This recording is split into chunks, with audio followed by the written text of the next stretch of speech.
આકાશ છે કેવું નિર્મળ છે, પણ છતાંય એ શૂન્ય છે. કેવું છે? શૂન્ય. પણ સંત તો એના થકી પણ અધિક છે. એટલે નિષ્કુળાનંદ સ્વામી કે મેં બધી બાજુ જોઈ લીધું, બધાની ઉપમા વિચારી, પણ તોય મને સંતની સમાન તો આ જગતમાં કાંઈ મળ્યું નથી.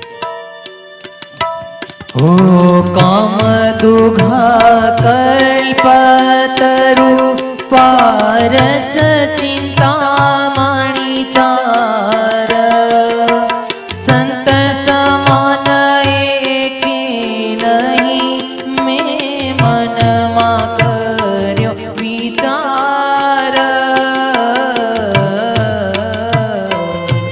કામ ક્રોધા કલ્પતરુ પારસ ચિંતામણી ચાર, સંત સમાન એકે નહીં મેં મનમાં કર્યો વિચાર. અલ્પ સુખ મારયો મળી ટળી જાય છે,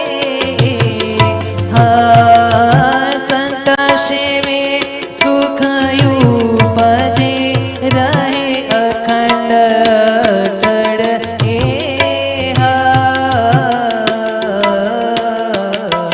અલ્પ સુખાય મારયો મળી ટળી જાય છે,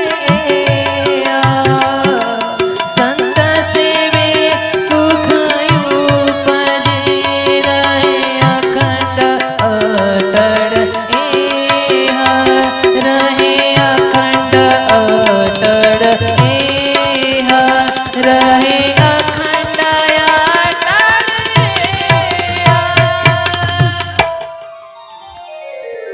નિષ્કુળાનંદ સ્વામી પણ ખૂબ સંતનો મહિમા ગાયો છે. નર ભગવાન પણ કહે છે કે હે સંતો, જે જીવાત્માનો ભવબંધન છૂટવાનો સમય નજીક આવ્યો હોય ને એને જ તમારા જેવા સત્પુરુષોનો સમાગમ પ્રાપ્ત થાય છે. તમારા સમાગમથી જ જીવાત્માને ભગવાનના સ્વરૂપની ઓળખાણ થાય અને એને વિશે ગાઢ પ્રીતિ થાય છે. જો આખો ક્રમ છે, જીવાત્માને સંતનો સમાગમ થાય તો સંતના સમાગમ થકી એને ભગવાનના સ્વરૂપનું જ્ઞાન થાય. ભગવાનના સ્વરૂપનું જ્ઞાન થાય તો એમાં પ્રીતિ થાય, અને જ્યારે ભગવાનમાં પ્રીતિ થાય ત્યારે સંસારમાંથી અપ્રીતિ થાય, ત્યારે સંસાર છૂટે, અને જ્યારે સંસાર છૂટે ત્યારે હૃદયમાં શાંતિ થાય.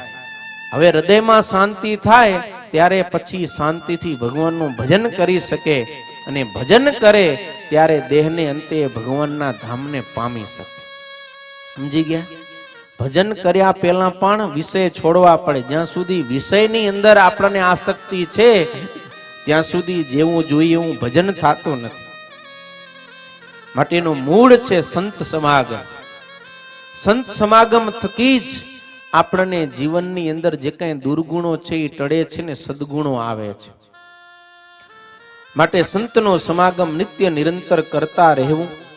નર ભગવાન અને સંતો હજી જ્યાં વાર્તાલાપ કરી રહ્યા છે, સુરત મુનિ કહે કે હે રાજન, એવા જ સમયે ભગવાન નારાયણ પોતાના નિત્ય ક્રમમાંથી પરવારી અને પર્ણકુટીમાંથી બહાર આવ્યા છે. જો ભગવાન નારાયણ સ્વયં ભગવાન છે, એને કોઈ કર્મ કરવાનું બાકી નથી. એ કેવા છે? સ્વતઃ પૂર્ણ કામ છે. કેવા? એને કોઈ જ કામ નથી કરવાનું. છતાંય પણ એક લોક શિક્ષાએ મને અને તમને શીખવવા માટે સવારે પોતે નિત્ય ક્રમ એટલે કે દેવ કર્મ, પિતૃ કર્મ, પૂજા પાઠ વગેરે કરે છે. હવે સ્વયં ભગવાન કરતા હોય તો આપણે તો એના ભગત છીએ નથી, તો આપણે સવારે ઉઠીને પૂજા તો કરવી પડે ને ભગવાનની, કે ના કરવી પડે? કરવી પડે. સ્વામિનારાયણ સંપ્રદાયનો એક રિવાજ છે, એક આગવી પરંપરા છે કે પ્રત્યેક વ્યક્તિની પર્સનલ પૂજા હોય. એમ નહીં કે ઘર મંદિરમાં પૂજા કરી લીધી કે અમે સવારે મંદિરે દર્શન કરી આવ્યા. એ આ સંપ્રદાયની રીતિ નથી. અહીંયા કને તો પ્રત્યેક વ્યક્તિ પોતે પોતાની પૂજા સ્પેશિયલ હોય, એમાં ભગવાનના સ્વરૂપો હોય, એને જગાડે, લાડ લડાવે, એની સેવા કરે, એની આગળ બેસીને માળા મંત્ર જાપ કરે, શાસ્ત્રનું વાંચન કરે, સ્તોત્રના પાઠ કરે. એ પૂજા પદ્ધતિ ભગવાન સ્વામિનારાયણે આ સંપ્રદાયની અંદર પ્રવૃત્ત આવી છે. બાઈઓ ભાઈઓ નાના મોટા સૌ કોઈને પૂજા હોય. સત્સંગીની ઘરે પુત્ર કે પુત્રીનો જન્મ થાય અને એ 6-7 વર્ષના થાય ને ત્યારે તો એને પૂજા આપી દેવામાં આવે. એ હું તો એ જમાના પ્રમાણે થોડોક વધારે કહી દીધું. 3-4 વર્ષે પૂજા ચાલુ કરાવી દે. કાલી ઘેલી ગમે એવી છોકરાઓ અમે નથી રમતા, ઢીંગલા ઢીંગલીથી રમે જ પડે, નથી રમતા. એના કરતા ભગવાનના સ્વરૂપોને લાડ લડાવે તો ભગવાન રાજી થાય ને નાનપણથી જેવી હેબિટ પડે ને એવી પછી મોટા થતા એને રહે. એટલે નાનપણથી જ એને પૂજાની અંદર ઓતપ્રોત કરવા. ભગવાન નારાયણ પોતે નિત્ય વિધિ કરીને બહાર આવ્યા. સૌ સંતો પોતાના સ્થાનેથી ઊભા થયા અને ભગવાનનો આવકાર કર્યો છે. ભગવાન ચાલતા ચાલતા વેદિકા પર આવીને વિરાજમાન થયા.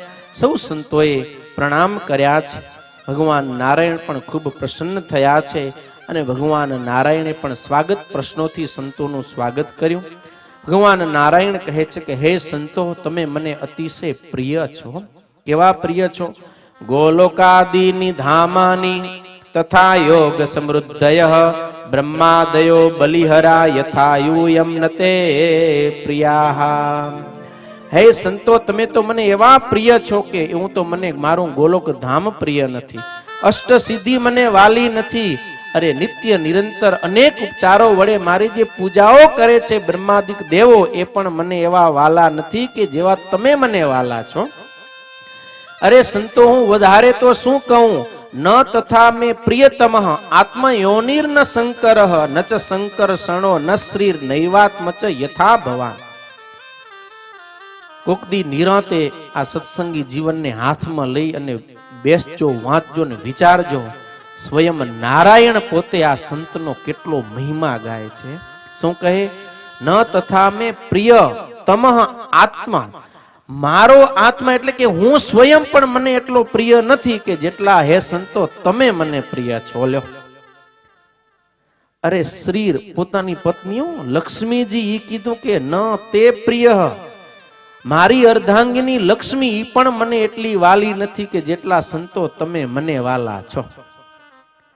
તો કેટલા સંતો વાલા હશે? સાધવ હૃદયમ મહ્યમ. ભગવાને કીધું આ સાધુ છે એ મારું હૃદય છે. હૃદય કેને કહેવાય ખબર હે ને? હાર્ટ, દિલ. ઈ આ સાધુ છે ભગવાન. સમજ્યા ને? એ મહિમા જ્યારે આપણને સંતનો થાય ત્યારે આ સંત થકી મોક્ષના દ્વાર ખુલ્લા થઈ જાય. પણ મહિમા નથી એટલે એ સંત આપણી સમક્ષ હોવા છતાંય આપણને કઈ લાભ નથી. સોનાનું બિસ્કિટ તમારા હાથમાં આવે તો લાભ થાય, નાનકડા બાળકના હાથમાં આવે તો એને શું લાભ થાય? એને તો પાણા સમાન છે. એમ આ સાચા સોના સમાન સાધુ આપણા હાથમાં આવ્યા પણ આપણી બુદ્ધિ બાળક જેવી છે એટલે આપણને કાંઈ મહિમા નથી. ને મહિમા નથી તો એ સંત વતે જે આપણને પ્રાપ્તિ થવી જોઈએ એ થતી નથી. એ મહિમા જો હોય ને તો આ સંત છે ને જીવાત્માને દેહ છતાં જ મુક્ત દશાને પમાડી દે. એટલે સંતનો ખૂબ મહારાજે મહિમા ગાયો.